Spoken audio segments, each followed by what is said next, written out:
We challenge you to find a better villa at just rupees 1.29 crores in Kelambakam, Moyamar.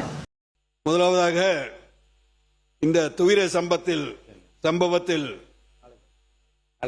இறந்த அந்த குடும்பங்களுக்கு எங்களுடைய பாரதிய ஜனதா கட்சியின் சார்பாக ஆழ்ந்த இரங்கலையும் அனுதாபத்தையும் தெரிவித்துக் கொள்கின்றோம். இன்னொருவர் சிகிச்சை பெறுவதாக சொல்லப்படுகிறது. அவர் சிகிச்சை பெற்று திரும்ப வேண்டும் என்று பிரார்த்தனை செய்து கொள்கின்றோம். இது வன்மையாக கண்டிக்க வேண்டிய ஒரு நிகழ்வு.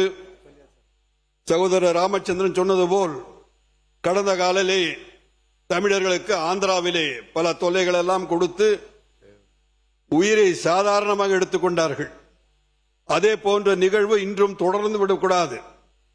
ஆகவே ஒட்டுமொத்தமாக கட்சி பாகுபாடு இன்றி இது போன்ற தமிழர்களுடைய நலனை கருதி ஒட்டுமொத்தமாக நமது எதிர்ப்பினை தெரிவித்து பாதிக்கப்பட்டவர்களுக்கு ஏற்கனவே உறுப்பினர்கள் சொன்னது போல் கொடுத்த நிவாரணம் தொகையெல்லாம் போதியதாக அல்ல. ஏனால் உயிருக்கு ஈடு இல்லை. இருந்தாலும் அவருடைய குடும்பத்தை பாதுகாப்பதற்கு ஒரு தொகை கொடுக்க வேண்டும். அந்த வகையிலே அதிகமாக கொடுக்க வேண்டும் என்று நாம் கர்நாடக அரசை வற்புறுத்த வேண்டும். அதே நேரத்தில் தமிழக அரசும் நிதி கொடுத்தாலும் தவறில்லை என்று நான் கருதுகின்றேன்.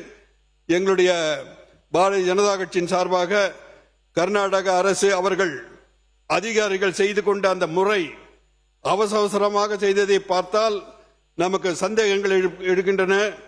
ஆகவே உரிய விசாரணை செய்து அந்த அதிகாரிகளை கண்டிப்பாக நடவடிக்கை எடுத்து நமது தமிழர்களுக்கு பாதுகாப்பு ஒரு உணர்வை நாம் ஏற்படுத்த வேண்டும் என்று பேரவைத் தலைவர் அவர் மூலமாக கேட்டுக்கொள்கின்றேன். நன்றி, வணக்கம்.